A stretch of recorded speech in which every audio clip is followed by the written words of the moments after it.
শীতের আগমনী হাওয়া রাজধানীর বাজারগুলোতেও কিছুটা পড়তে শুরু করেছে। টানা কয়েক সপ্তাহ বৃষ্টির প্রভাবে বাজারে সরবরাহ কম থাকলেও এই সপ্তাহে তা বেড়েছে। ফলে কমেছে বিভিন্ন জাতের সবজি সহ ডিম মুরগির দাম। শুক্রবার রাজধানীর কারওয়ান বাজারে ক্রেতা সমাগম ছিল চোখে পড়ার মতো। তারা বলছেন, গত সপ্তাহের তুলনায় বেশিরভাগ সবজির দাম কিছুটা কমেছে। গত সপ্তাহের তুলনায় এই সপ্তাহে একটু সবজির বাজার একটু কম মনে হচ্ছে, আলহামদুলিল্লাহ। নতুন তরকারি যখন আসবে আরেকটু আমরা আশা করবো আরো একটু কমবে। পটল, কাঁকরোল, ঢেঁড়স, চিচিঙ্গা, করলার মতো সবজি কেজি প্রতি ৩০ থেকে ৪০ টাকা কমে বিক্রি হচ্ছে ৫০ থেকে ৬০ টাকা কেজিতে। তবে শিম, টমেটো ও বেগুনের দাম আগের মতোই বেশি। জাতভেদে বেগুনের কেজি ১০০ থেকে ২০০ টাকা। বিক্রেতারা বলছেন, শীতকালে সবজি বাজারে আসতে শুরু করলে দাম আরও কমতে পারে। কাঁচা সবজি সবকিছু আপনার অর্ধেক দাম হচ্ছে। গত সপ্তাহে ৮০-১০০ ছিল, এই সপ্তাহে ৪০-৫০।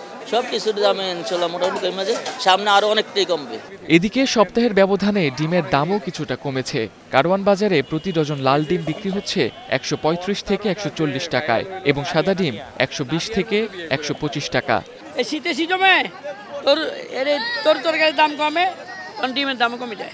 দামটা কমানি ভালো, মধ্যম ফ্যামিলিরা চলে ফিরে খাইতে পারে এবং ছোট ধরনের লোকরা খাইতে পারে, মানে সামাজিক থাকলেও হবে।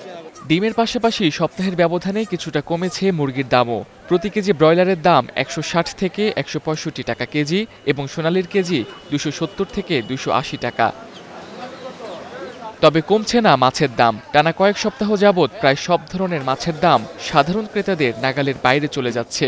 রাজধানীর কারওয়ান বাজারে আকারভেদে কার্প জাতীয় মাছ বিক্রি হচ্ছে ২৫০ থেকে ৩৫০ টাকা কেজিতে। রুই ও কাতল মাছ বিক্রি হচ্ছে ৩৫০ থেকে ৫৫০ টাকা কেজিতে। অন্যদিকে দেশি ও সামুদ্রিক মাছের কেজি হাজারের ঘর ছাড়িয়েছে। যারা মধ্যবিত্ত আছে তাদের নাগালের বাইরে, অর্থাৎ তাদের এই আমরা যে বাজেট নিয়ে আসি এ দিয়ে কোনো মাছ কেনা সম্ভব না। বাজারে এসে তো হিমশিম খেয়ে যাচ্ছে, যে মানে একটা টার্গেট থাকে, বাজেট থাকে, কিন্তু সে বাজেটে দেখা যাচ্ছে যে আমরা কিনতে পারছি না, তাই এটা এলোমেলো হয়ে যাচ্ছে। মাছ আমরা মানে এত দাম দিয়ে কীভাবে কিনবো? মাছ আমদানি কমছে, মাছের দাম বাড়তে থাকে।